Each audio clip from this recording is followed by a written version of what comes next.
Boa noite, pessoal. Começando mais uma live de quartas, o nosso espaço virtual do Centro Espírita Naí Montes de Castro, nosso celeiro de luz. Que Jesus nos abençoe, que possamos unir os nossos corações a esse Mestre que nos ama tanto.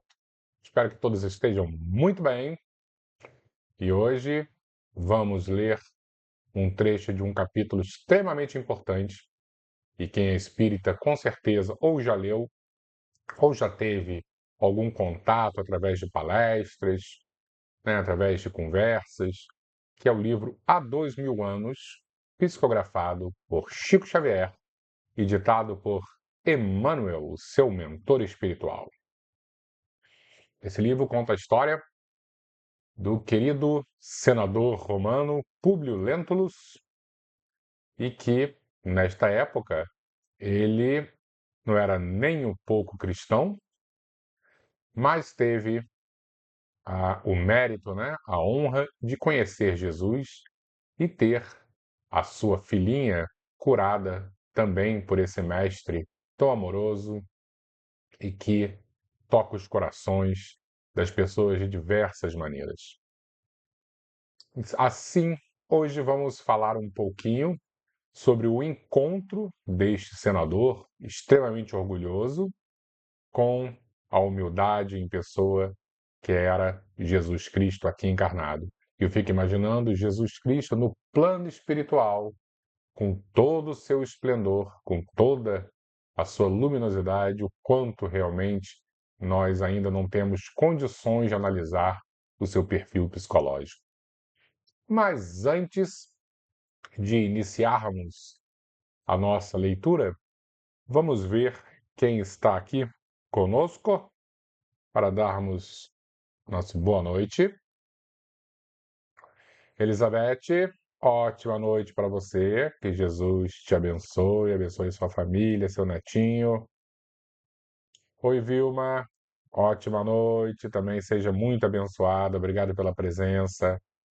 Sérgio, meu amigo. Uma noite maravilhosa para você. Que Jesus te ilumine, ilumine sua família. Um grande abraço no Bernardo, você estando com ele. Albertinho, meu irmão. Espero que você esteja muito bem. Obrigado pela força que você sempre me dá. Aquele beijo especial na Ângela, que Jesus ilumine o casal. Doriane, tudo bom, Doriane? Ótima noite para você também, que Jesus te ilumine, ilumine a sua família. Denise, ótima noite para você, obrigado sempre pela presença, que Jesus te abençoe, ilumine e ampare a sua família, sua filha, seus netos. Maria Terezinha, ótima noite para você, que Jesus te ilumine, ilumine toda a sua família, principalmente seu neto, que eu gosto tanto. Socorro, minha querida. Espero que você esteja muito, muito bem. Que Jesus te ilumine também, também a sua família, sua netinha. Ela tá bem? Espero que sim. Fica bem, tá? E aí as pessoas vão chegando e vão se acomodando no nosso espaço virtual. Enquanto isso, antes da leitura, não do capítulo inteiro, porque o capítulo é muito longo, mas de um trecho muito importante, nós vamos fazer uma breve introdução para tentar entender um pouquinho de um tema que é muito associado ao a esse livro e a Emmanuel, né? Emmanuel, hoje nós conhecemos esse mentor, esse ser iluminado, que é um cristão assim profundo. Toda a obra de Emmanuel é baseada na moral cristã, é um convite à nossa transformação, a amarmos uns aos outros como Jesus nos amou, mas nem sempre ele foi esse Deus conosco, né? Que Emmanuel significa Deus conosco. Há 2000 anos, como o próprio título do livro diz, ele era uma outra pessoa. Era um senador romano chamado Públio Lentulus. E existe uma carta que circula, né, principalmente no meio espírita, que é também de um tal de Públio Lentulus, e que ele vai descrever fisicamente Jesus. Então, muitos de nós acreditamos, e não há problema nenhum em acreditar que essa carta seja de Emmanuel, no caso Públio Lentulus, que era uma descrição de Jesus a Tibério César, o imperador romano da época. Só que nós precisamos, através do uso da razão, tentar compreender exatamente se essa carta tem grande chance ou uma pequena chance apenas de ser realmente de Emmanuel. Então, o que eu preparei para a gente nessa breve introdução? Primeira apresentação de um historiador judeu do século I depois de Cristo, chamado Flávio Josefos, tá? Ele era um judeu, mas acabou transformando, mudando o nome para o nome romano. A gente vai entender daqui a pouquinho quando eu apresentar o slide. E Flávio Josefo, ele também descreveu de Jesus, não fisicamente, mas ele acabou fazendo uma citação de Jesus em dois momentos, em dois livros diferentes que ele é o autor, tá? E a gente vai tentar entender como, e de 2000 anos para cá, muito foi adulterado em relação a esses textos históricos ou textos apócrifos. Então vamos começar aqui com Flávio Josefos para a gente ir compreendendo. Então, Flávio Josefo, o maior cronista judaico do século I. O nome original dele era Yosef ben Matatiyahu, que significa José, filho de Matias. O nascimento dele foi de 37 ou 38 depois de Cristo, ele já nasceu depois de Cristo, né? E nasceu em Jerusalém, de uma família sacerdotal judaica, da tribo de Levi. E morreu no ano 100, cerca do ano 100 depois de Cristo, provavelmente em Roma. Ele era um sacerdote judeu do Segundo Templo e foi um general, né, judeu, na Primeira Guerra Judaico-Romana, que aconteceu entre 66 e 73 depois de Cristo. Ele comandou tropas na Galiléia contra Roma. Aqui houve algumas grandes guerras entre judeus e romanos, né? E ele participou, era um general dessa primeira guerra. Só que ele foi capturado e acabou, né, profetizando que o general romano Vespasiano se tornaria o imperador.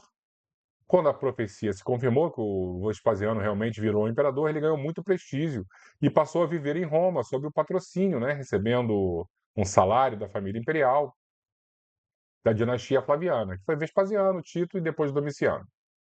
E aí ele adota o nome de Flávio Josefos, né, porque o nome dele era um nome judaico, acabou adotando um nome romano. E, como eu disse, existem duas referências de Jesus em seus livros. Um livro chamado Antiguidades, na verdade, as duas referências foram no mesmo livro, né? Achei que um tinha sido nas Guerras Judaicas, mas não, foi em Antiguidades Judaicas, e ele cita, e essa aí as pessoas realmente, os historiadores, concordam que é bem autêntica essa citação de Jesus. E ele vai dizer que Ananus reuniu o Sinédrio e trouxe diante dele o irmão de Jesus, chamado Cristo, né? Então, Jesus, que também era chamado de Cristo, e o nome do irmão de Jesus era Tiago. E existem diversas citações nos evangelhos que Tiago realmente era irmão de Jesus. A gente não sabe se era irmão de sangue ou se era apenas primo, um parente muito próximo, porque os judeus também, o nome irmão também se aplicava para parentes muito próximos, tá? Como primos. Mas Joséfos diz, então, que o irmão de Jesus, Tiago, foi colocado diante ali do Sinédrio. Acusando-os de transgredirem a lei, entregou-os para serem apedrejados. E realmente, Tiago, irmão de Jesus, acabou sendo apedrejado, tá? Então, é uma citação histórica onde Jesus, chamado de Cristo, ele é descrito, ele é citado. Então, é, uma certa maneira, uma comprovação histórica de que Jesus realmente existiu. Não quer dizer, claro, que Jesus era o Messias, era o Santo, o Filho de Deus, não é nada disso. Mas que, no mínimo, que Jesus realmente existiu, existiu, segundo Flávio Josefo, o historiador.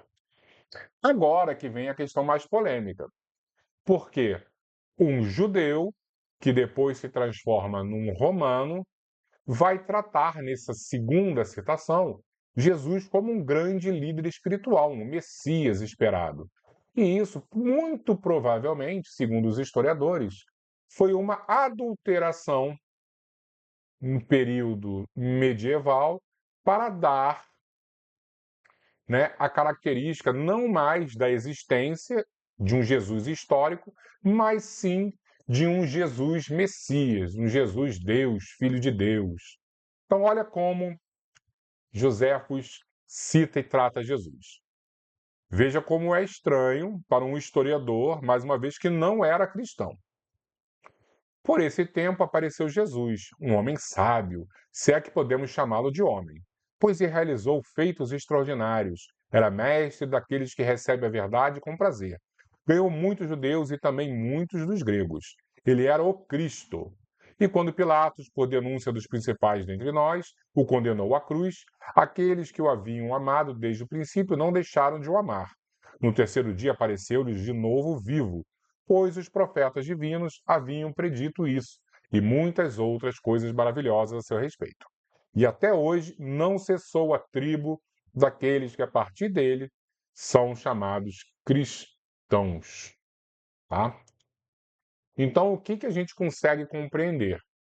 Que, muito provavelmente, porque não é papel de um historiador, principalmente de um historiador judeu que se transformou em romano e que jamais fora cristão, tratar Jesus desta maneira.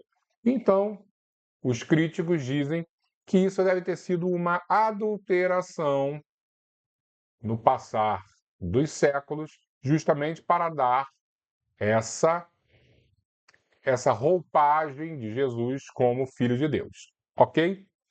E de acordo com alguns críticos, alguns historiadores, também essa carta que existe, que foi encontrada, assinada por Públio Lentulus, também é uma adulteração medieval, é um texto que foi forjado na Idade Média, justamente para dar uma descrição de Jesus.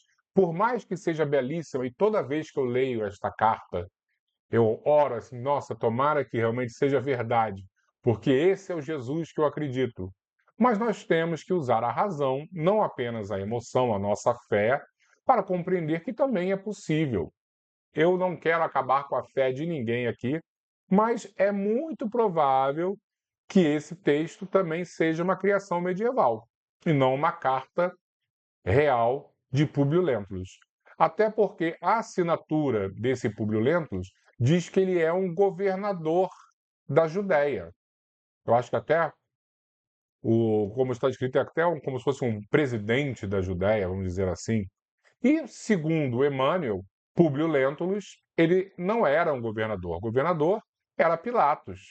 Né? Pode-se, de repente, se Públio, um governador depois de Pilatos, que surgiu, e de repente ele de senador virou, mas a história contada por Emmanuel no livro Há 2000 Anos, o nosso senador, ele não vira o governador da Judéia, tá? Então aí já não bate direitinho. E se pararmos também para pensar, Públio Lentulus podia ser um nome muito comum, no nome da época, e não ser o mesmo senador que nós conhecemos através da obra psicografada por Chico, tá? Então a gente vai ler aqui, e mais uma vez, se você acredita nessa carta, eu não estou aqui para tirar a fé de ninguém, mas apenas para deixar, né, uma análise um pouquinho mais distante, menos romântica, e em seguida aí sim nós vamos ler o trecho do livro Há 2000 Anos, e aí sim, esse eu acredito piamente, porque foi psicografado por nosso querido Chico Xavier, e em Chico eu acredito cegamente. Eu sei que não é bom ter uma fé cega, mas em Chico, nossa, como eu acredito nele. Então vamos voltar aqui para vermos a citação da carta. Então, quem é que fez a análise dessa carta e disse que muito provavelmente foi algo criado na Idade Média e não uma descrição fidedigna de Jesus. Foi Tilo, um escritor, um historiador, né? E Tilo explica que esta edição surgiu como uma continuidade e aprimoramento de uma obra de Johann Albert, que de 1703, tá? Tilo escreve isso em 1832. Então essa carta já circula por muitos e muitos anos aí. E o objetivo é reunir, revisar criticamente e comentar os evangelhos, atos, epístolas e apocalipses apócrifos do Novo Testamento, tanto em versões impressas quanto manuscritas, sobretudo de bibliotecas francesas, alemãs e italianas. Sobre a carta de Públio Lentulus. Ela aparece listada como parte do conjunto do Evangelho de Nicodemos e anexos. Tilo ressalta que essas cartas, tanto também existe uma carta de Pilatos e a do próprio Públio, não têm fundamento histórico, sendo inclusões tardias que circularam como relatos oficiais romanos. Faz parte da tradição medieval de criar descrições físicas e morais de Jesus, atribuídas a autoridades romanas para dar legitimidade. Ok? E uma coisa que é interessante também, segundo essa carta, o latim utilizado não era o latim utilizado na época de Jesus, de 2000 anos atrás. Então, se essa carta realmente é original, de 2000 anos, o latim seria outro. Esse latim que foi escrito era um latim já utilizado na Idade Média, que houve uma grande mudança, transformação da maneira como se falava e escrevia o latim. Tá bom?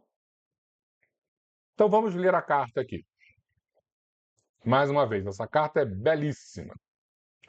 Sabendo que desejas conhecer quanto vou narrar, então Públio está escrevendo para Tibério César, o imperador romano. Existindo nos nossos tempos um homem, o qual vive atualmente de grandes virtudes, chamado Jesus, que pelo povo é inculcado profeta da verdade, e os seus discípulos dizem que é filho de Deus, criador do céu e da terra, e de todas as coisas que nela se acham e que nela têm um estado. Em verdade, ó César, cada dia se ouvem coisas maravilhosas desse Jesus. Ressuscita os mortos, cura os enfermos, e uma só palavra, é um homem de justa estatura e é muito belo no aspecto. E há tanta majestade no rosto que aqueles que o veem são forçados a amá-lo ou temê-lo. Aí a gente vai ter que analisar assim, uma pessoa escrevendo para um imperador romano e dizendo que teme alguém ou ama alguém só pela fisionomia, que é muito belo, já é uma descrição que sempre me causou um certo espanto. Tem os cabelos da cor amêndoa bem madura. São distendidos até as orelhas, e das orelhas até as espáduas. São da cor da terra, porém mais reluzentes. Tem no meio da sua fronte uma linha separando os cabelos, na forma em uso dos nazarenos. O seu rosto é cheio, o aspecto é muito sereno. Nenhuma ruga ou mancha se vê em sua face, de uma cor moderada. O nariz e a boca são irrepreensíveis. Outra descrição que não é uma descrição típica de um senador ou de um governador da Judéia para um imperador romano, né? Dizendo que a boca de um homem é irrepreensível. A barba é espessa, mas semelhante aos cabelos não muito longa, mas separada pelo meio. Seu olhar é muito afetuoso e grave. Tem os olhos expressivos e claros. O que surpreende é que resplandecem no seu rosto, como os raios do sol. Porém, ninguém pode olhar fixo o seu semblante, porque quando resplende, apavora, e quando ameniza, faz chorar. Faz-se amar e é alegre com gravidade. Mais uma vez, é belíssima essa carta. E eu gostaria muito que fosse verdade, porque toda vez que eu imagino Jesus, eu imagino desta forma como Públio está citando, descrevendo. Disse que nunca ninguém ouviu rir, mas antes chorar. Tem os braços e as mãos muito belos. Você vai descrever a mão de uma pessoa para a beleza da mão de uma pessoa para o imperador, né? Na palestra contenta muito, mas o faz raramente. E quando dele se aproxima, verifica-se que é muito modesto na presença e na pessoa. É o mais belo homem que se possa imaginar, muito semelhante à sua mãe. Aí ele vai citar até a beleza de Maria, né? A qual é de uma rara beleza, não se tendo jamais visto por essas partes uma mulher tão bela, porém, se a majestade tua, ó César, deseja vê-lo, como no aviso passado escreveste, dá-me ordens que não faltarei de mandá-lo o mais depressa possível. De letras, faz-se admirar de toda a cidade de Jerusalém. Ele sabe muitas as ciências e nunca estudou nada. Ele caminha descalço e sem coisa alguma na cabeça. Muitos se riem vendo assim, porém sua presença falando com ele, tremem e admiram. Dizem que um tal homem nunca fora ouvido por essas partes. Em verdade, segundo me dizem os hebreus, não se ouviram jamais tais conselhos de grande doutrina, como ensina esse Jesus. Muitos judeus o têm como divino, e muitos me querelam, afirmando que é contra a lei de Sua Majestade.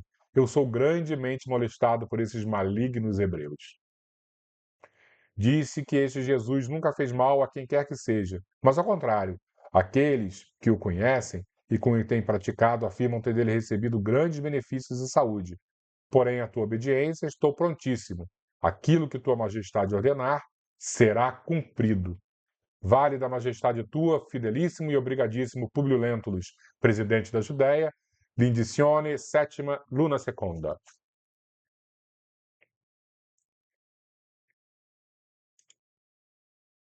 Mais uma vez, eu vou ser chato, vou repetir, eu não quero acabar com a fé de ninguém, né? Mas trazer uma análise mais racional, até porque Kardec sempre nos aconselhou usar a razão, a fé raciocinada, para tentar compreender as coisas, para não deixarmos entrar em nenhum tipo de cilada, nenhum tipo de mentira, né?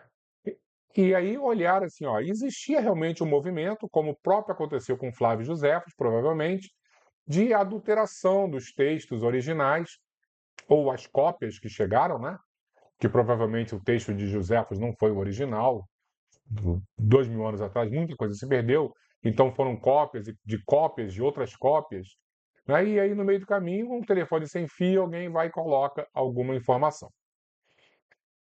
E aí vamos tentar, que nós temos ainda um tempinho na nossa breve introdução, que já não está nem tão breve assim, para falar de Publio Lentulus, como eu disse, era um senador romano, na época de Jesus. Só que no início do livro, há 2000 anos, ele cita para um amigo que teve um sonho, e nesse sonho ele era o seu bisavô, que também se chamava Publio Lentulus, só que desta vez Publio Lentulus Sura, sobrenome Sura. E ele era um antigo bambambam de Roma, que Roma era uma república nesta época do bisavô dele, na época de Públio. Na época de Jesus, Roma já era um império, já havia se transformado no império. Mas, algumas décadas antes, na época do bisavô de Emmanuel, o Públio Lentulus Sura tinha sido um cônsul, que era uma espécie de um cargo superior ao senador, né? Então era uma república, os senadores eram os mais importantes, mas mesmo assim existia um cargo, na verdade eram dois cônsules, porque na República eles tinham muito medo de deixar o poder na mão de uma pessoa só, então existiam duas pessoas que dividiam esse cargo de cônsul. E o bisavô de Emmanuel era um cônsul. Mas neste momento que acontece o sonho de Emmanuel com seu bisavô, ele não era nem mais cônsul, ele já tinha deixado de ser, ele tinha voltado a ser um senador. E o que acontece em Roma nesse período? Existe uma tentativa de golpe de Estado e Catilina, o nome entrou para a história como a Revolução Catilina, tentou tomar o poder. E um outro senador descobriu e acabou terminando, dando fim a essa revolução. Era o jurista Marco Túlio Cícero. E o bisavô de Emmanuel, ele ficou do lado dos golpistas e acabou sendo morto na pena de morte, tá? Então é só para a gente entender que Emmanuel cita essa história e ele se via como bisavô, e até ele deixa claro para o seu amigo: será que eu sou a reencarnação do meu bisavô? Porque tudo no sonho ficou claro para mim. E ele sonha também que depois da sua desencarnação, ele acaba indo para um lugar de muitas trevas, ele encontra a esposa dele lá e a esposa dele o convence a voltar à Terra e ele volta. Por que eu estou contando isso? Porque é deixar muito claro que Emmanuel, neste período da sua vida, e também na sua vida passada como lá esse antigo cônsul, ele estava longe de ser um espírito encarnado, evoluído. A sua transformação é tardia.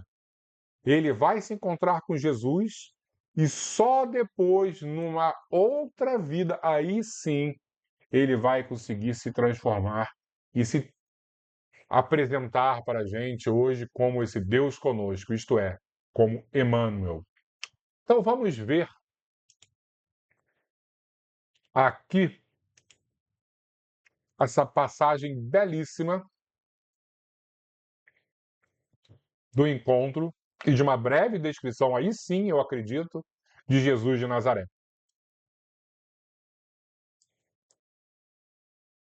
Isso está no capítulo 5º, o Messias de Nazaré. Emmanuel sai de casa, ou melhor, Públio Lentulus, senador romano que morava na Judéia, sai de casa. Eu acho que na verdade ele morava na Galileia, né? Ele sai de casa para tentar encontrar Jesus, porque a filhinha dele estava muito doente, estava com lepra. E ele sai desarvorado assim, apesar de ser um senador, ele não acreditar nada disso, mas ele está tão desesperado que ele sai buscando Jesus. Dando curso às ideias que lhe fluíam na mente incendiada e abatida, Públio Lentulus considerou dificílima a hipótese do seu encontro com o mestre de Nazaré. Como se entenderiam? Não lhe interessara o conhecimento minucioso dos dialetos do povo, e certamente Jesus lhe falaria no aramaico comumente usado na bacia de Tiberíades. Então, ele, falando latim, você acha que ele ia querer aprender a falar o aramaico ou o hebraico? Lógico que não. O senador romano se achava muito superior. Então ele ficou imaginando, como é que eu vou me comunicar com Jesus caso eu encontrá-lo? Profundas cismas entornavam-lhe do cérebro para o coração, como as sombras do crepúsculo que precediam a noite. O céu, porém, àquela hora, era de um azul maravilhoso. Enquanto as claridades opalinas do luar não haviam esperado o fechamento absoluto do leque imenso da noite. Que poesia, como Emmanuel escreve bem. O senador sentiu o coração perdido num abismo de cogitações infinitas, ouvindo-lhe o palpitar descompassado no peito opresso. Dolorosa emoção lhe compungia agora as fibras mais íntimas do espírito. Apoiara-se insensivelmente num banco de pedras enfeitado de silvas e deixara-se ali ficar, sondando o ilimitado do pensamento. Nunca experimentara a sensação idêntica, senão no sonho memorável, relatado unicamente a Flamínio, aquele que nós citamos, né? Recordava-se dos menores feitos da sua vida terrestre, afigurando-se-lhe haver abandonado temporariamente o cárcere do corpo material. Sentia profundo êxtase diante da natureza e das suas maravilhas, sem saber como expressar a admiração e reconhecimento aos poderes celestes, tal a clausura em que sempre mantivera o coração insubmisso e orgulhoso. Das águas mansas do lago de Genezaré, parecia-lhe emanarem suavíssimos perfumes, casando-se deliciosamente ao aroma agreste da folhagem. Foi nesse instante que, com o espírito como se estivesse sob o império de estranho e suave magnetismo, ouviu passos brandos de alguém que buscava aquele sítio. Diante de seus olhos ansiosos destacara a personalidade inconfundível e única. Tratava-se de um homem ainda moço, que deixava transparecer nos olhos profundamente misericordiosos uma beleza suave e indefinível. Longos e sedosos cabelos molduravam-lhe o semblante compassivo, como se fossem fios castanhos, levemente dourados por luz desconhecida. Sorriso divino revelando ao mesmo tempo bondade imensa e singular energia, irradiava da sua melancólica e majestosa figura uma fascinação irresistível. Publio Lentulus não teve dificuldade em identificar aquela criatura impressionante, mas no seu coração marulhavam ondas de sentimentos que até então lhe eram ignorados. E aí, olha que descrição interessante, né? Nem a sua apresentação a Tibério, o imperador, nas magnificências de Capri, lhe havia imprimido tal emotividade ao coração. Então, ele compara Jesus a Tibério César, né? Lágrimas ardentes rolaram-lhe dos olhos, que raras vezes haviam chorado, e força misteriosa e invencível fê-lo ajoelhar-se na relva lavada em luar. Desejou falar, mas tinha o peito sufocado e opresso.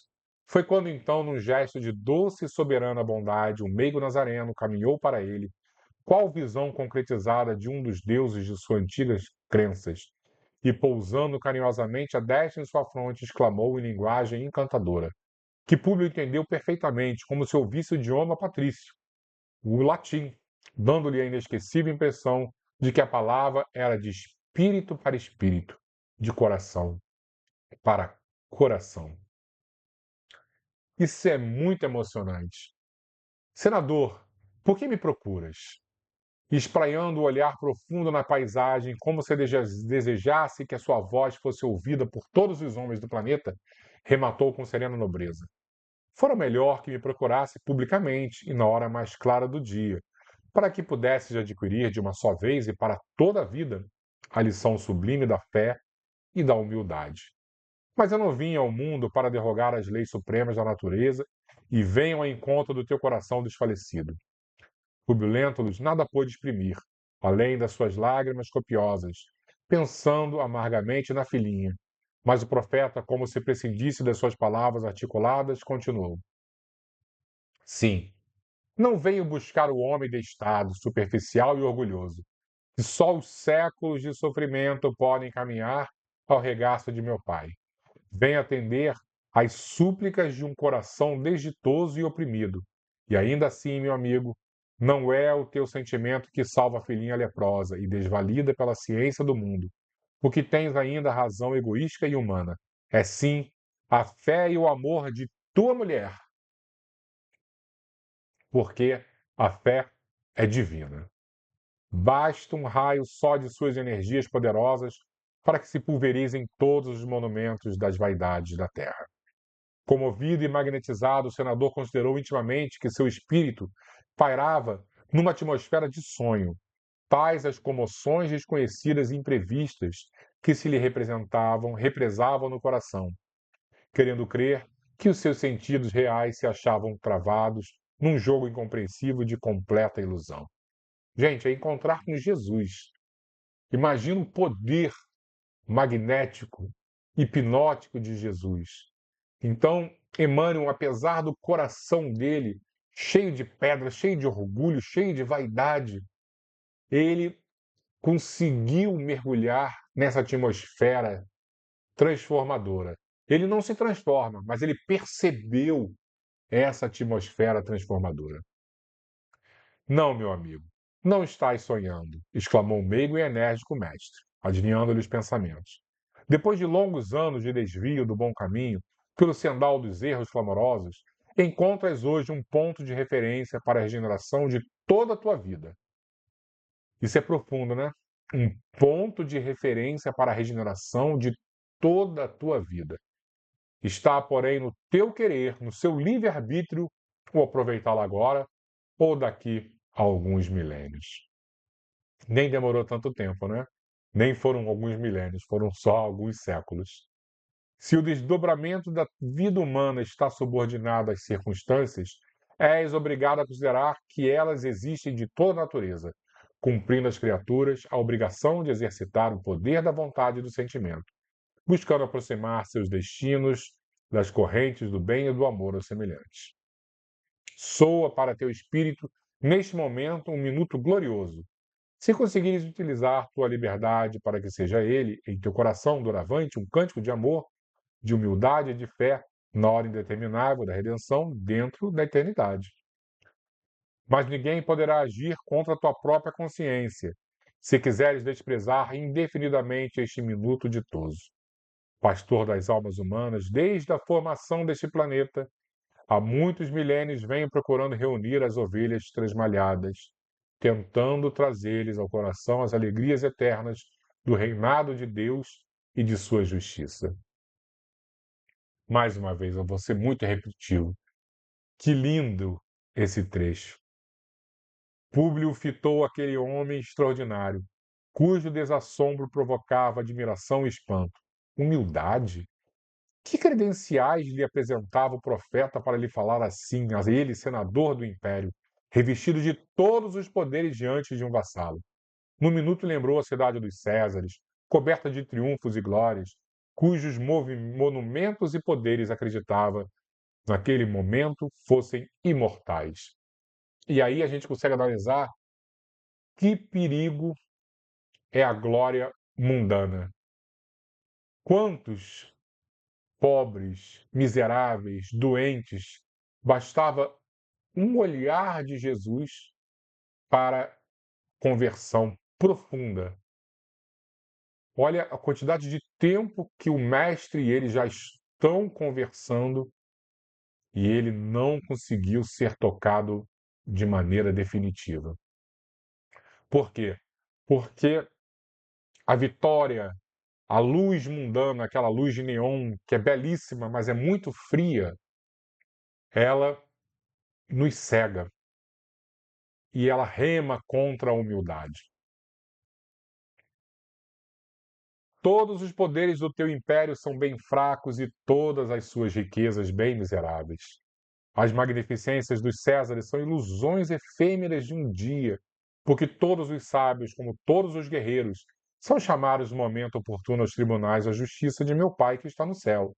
Isso é muita verdade. A gente pode abraçar os títulos aqui da Terra, mas chega um momento que a nossa consciência ela ganha destaque, é o momento da nossa desencarnação, por exemplo. E aí vamos olhar para trás, todo a nossa riqueza, o nosso tesouro material ficou.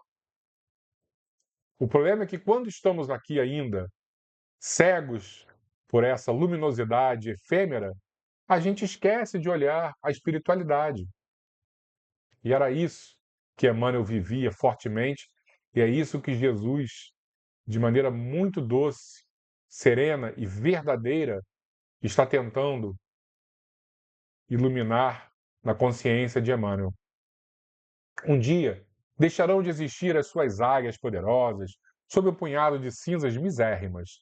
Suas ciências se transformarão ao sopro dos esforços de outros trabalhadores mais dignos do progresso.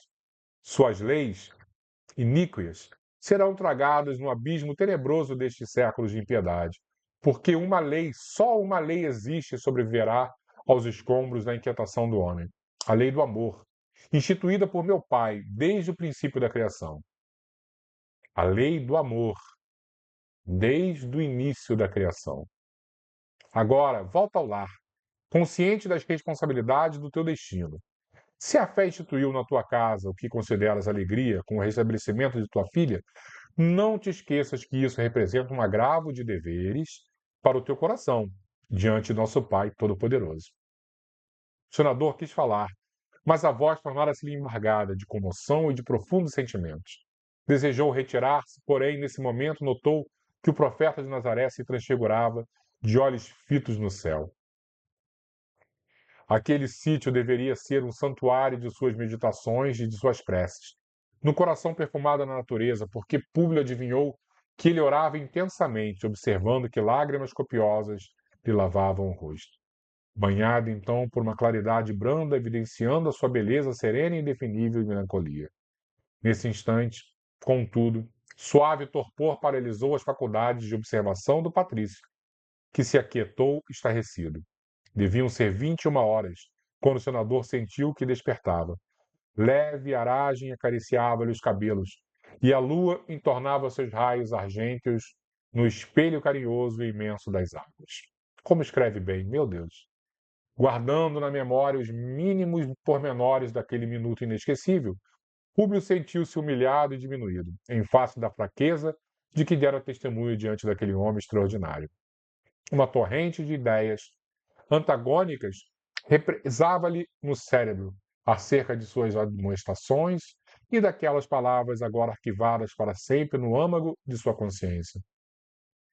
Também Roma não possuía os seus feiticeiros? Buscou rememorar todos os dramas misteriosos da cidade distante, com as suas figuras impressionantes e compreensíveis. Não seria aquele homem uma cópia fiel dos magos e adivinhos que preocupava igualmente a sociedade romana? Aí você vê que imediatamente ele volta a ser o senador cego, né? Deveria ele, então, abandonar as suas mais caras tradições de pátria e família para tornar-se um homem humilde e irmão de todas as criaturas?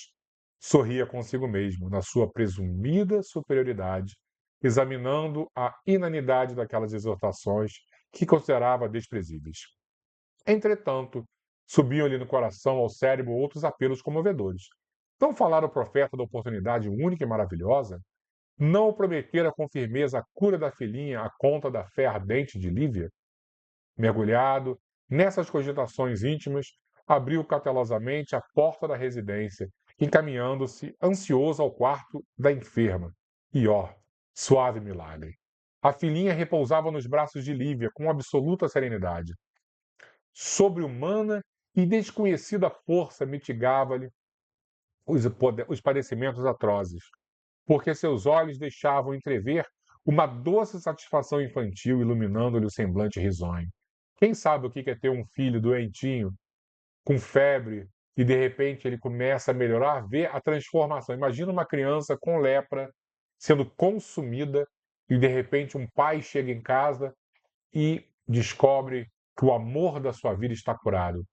Tem que ser realmente um coração muito cheio de orgulho para não cair de joelhos e agradecer profundamente ao milagre recebido. Lívia contou-lhe então, cheia de júbilo maternal, que em dado momento a pequenina dissera experimentar na fronte o contato de mãos carinhosas, sentando-se em seguida no leito, como se uma energia misteriosa lhe vitalizasse o organismo de maneira imprevista. Alimentara-se, a febre desaparecera contra todas as expectativas.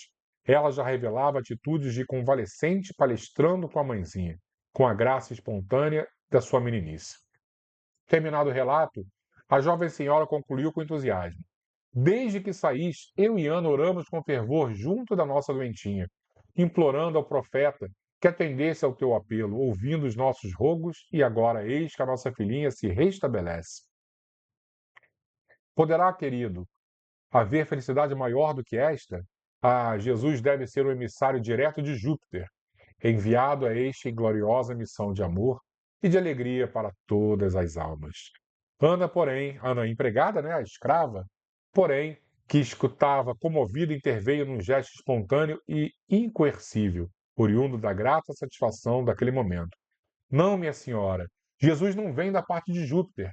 Ele é o Filho de Deus, seu Pai e nosso Pai, que está nos céus e cujo coração está sempre cheio de bondade e misericórdia para todos os seres, conforme o Mestre nos ensina.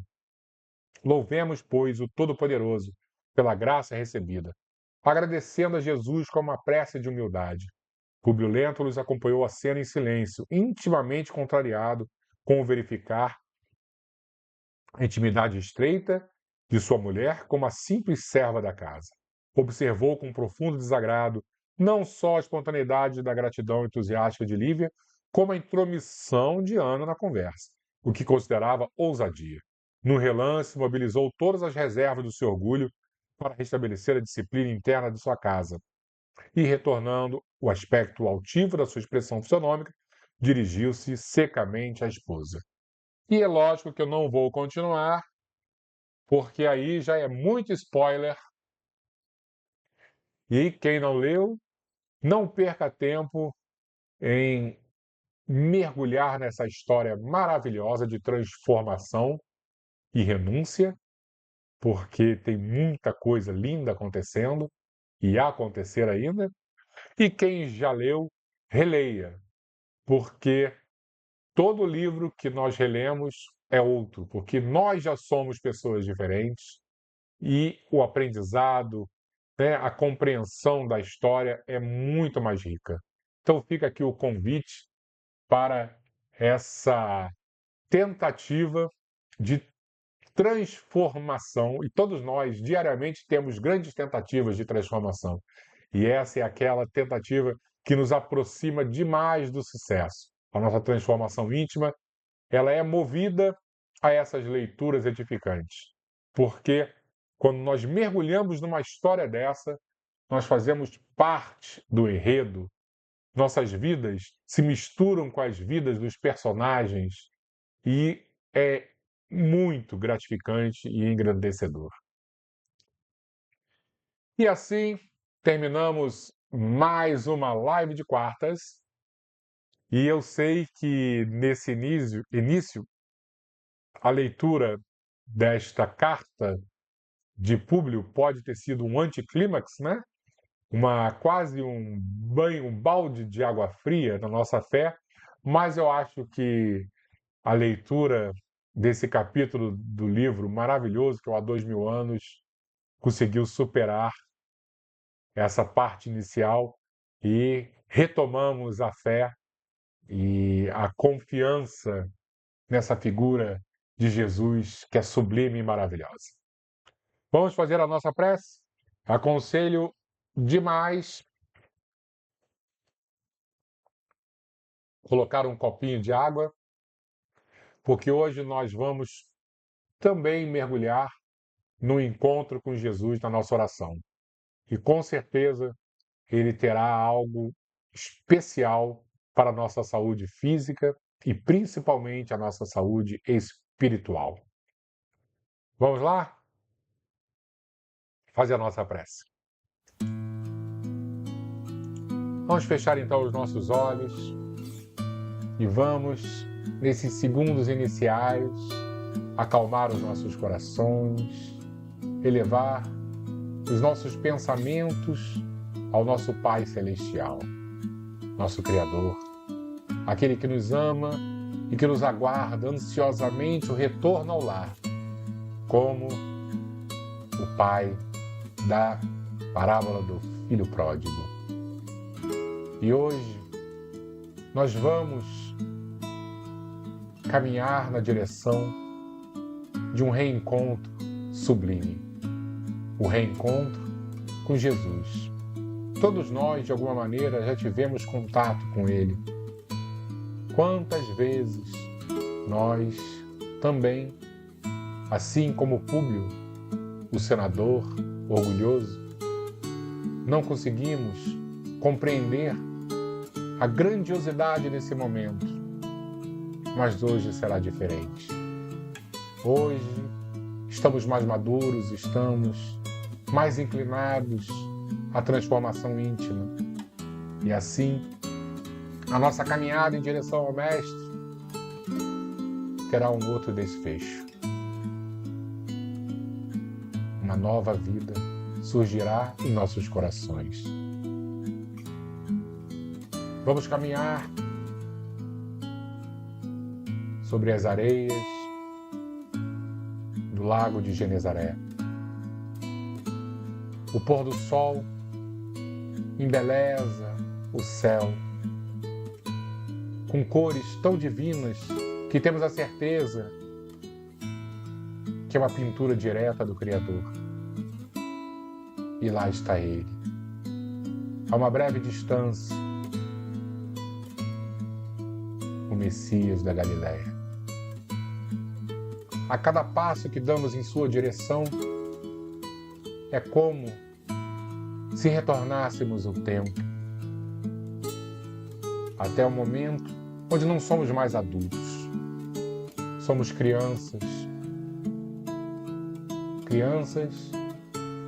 felizes por reencontrarmos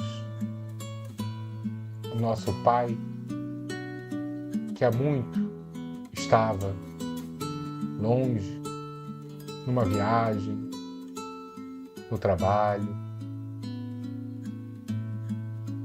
E ao nos aproximarmos de Jesus, corremos e somos abraçados e alçados a seu colo, porque somos crianças novamente.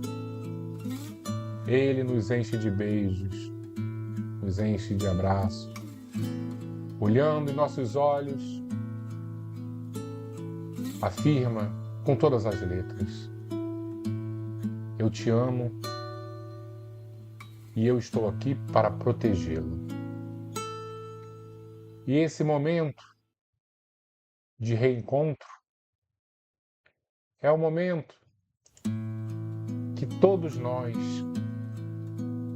nos entregamos verdadeiramente à transformação íntima. Porque o seu magnetismo é único e é irresistível. O seu convite é sagrado e vem repleto da força criadora que é a força do amor.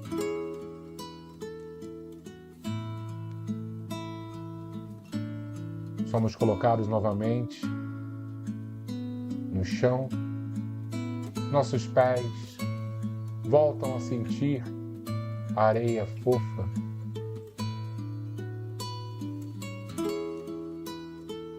Sabemos que esse momento de despedida é um momento difícil, mas precisamos retornar à nossa realidade. Mas esse retorno é transformador. E antes do adeus, Jesus coloca em nossas mãos uma pequena pedra. Cada um recebe uma pedra, uma cor específica, porque cada um necessita de um remédio específico para a sua alma. E ele pede para que todos nós esfreguemos uma mão na outra, friccionando a pequena pedra colorida, e ela se transforma em vapor luminoso, entrando pelas nossas narinas, fazendo parte da nossa corrente sanguínea,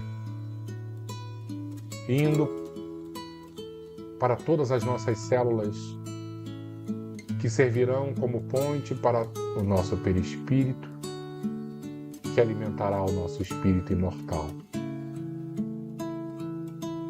Obrigado, Jesus. Obrigado por tudo que nós hoje aqui recebemos. Que possamos guardar com muita tranquilidade e sobriedade as bênçãos alcançadas essa noite. E que a cura que tanto buscamos possa transformar as nossas vidas e impulsioná-las para o amor ao próximo, como a nós mesmos, e principalmente amar a Deus sobre todas as coisas. Assim seja, Senhor.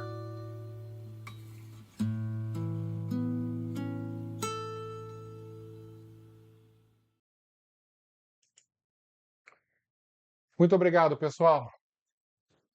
Espero que vocês tenham entrado em sintonia com esse querido Rabi da Galileia, o médico de todas as almas, e tenham recebido, através desse símbolo material que é uma pedra colorida, o significado espiritual do contato com Jesus de Nazaré. Fiquemos com ele, fiquemos com Maria Santíssima e, acima de tudo, fiquemos com Deus Pai, que ansiosamente aguarda a nossa transformação. Obrigado a todos. Até semana que vem, pessoal, se Deus quiser. Muito boa noite.